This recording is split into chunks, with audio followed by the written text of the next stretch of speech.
Akala nyo mag-a-announcer ako ng basketball mga kapaintek. Hindi. Dahil dito yan sa Waze Megaphone mga kapaintek. So ito nga pala yung bagong labas ngayon na Waze Megaphone mga kapaintek. Bagay na bagay ito sa mga teacher, sa mga nagtuturo o yung mga nagsasalita sa harap na maraming tao. Pagkatapos nahihirapan yung boses, mahina yung boses, bagay na bagay sa inyo to mga kapaintek. Kasi 10 watts na yung speaker nito. Pagkatapos bi-bluetooth na din siya mga kapaintek. Pakikita ko sa inyo ano. So bali dito yung on off niya, ayan. Pipindutin nyo lang dyan, ayan. O yun no, naka-bluetooth na siya. Pagkatapos ayun na rin yung speaker AUX niya. Tetestingin ko sa inyo yung kanyang mic. So dito nyo ilalagay, ayan no. Hello, hello.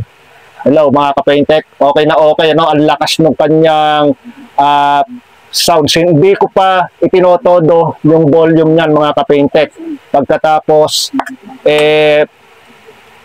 meron din nalagyan ng memory card, ayan. Pagkatapos naka USB din, at saka ang kagandahan dito yung kanyang charger Type-C na din mga kapaintek. May kasama siyang cord ng Type-C. Paano ba umorder ng ganito kaganda na Megaphone mga kapaintek? Nandyan sa aking yellow basket. Meron kayong 3 kulay na pwedeng pamilian. Napakamura lang na ito mga kapaintek. Wala pang 400 pesos. Ano?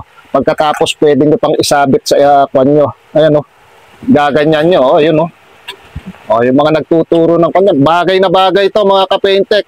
Napakaganda, napakalakas, napaka-clear ng sounds mga kapaintek. Kaya no, igaganyan mo lang. O pagka naboboring ka naman, magpatugtog ka, i-bluetooth mo lang mga kapaintek. Yung cellphone mo dito, ayan o, di may sounds ka na, may speaker ka na, di ba? Nakaganyan o. O di okay na okay, malakas. Ako pagka bumibiyahe ko, ito gagamitin ko. Isasabit ko lang na ganyan. Di ba mga kapaintek? So yun lang at maraming salamat.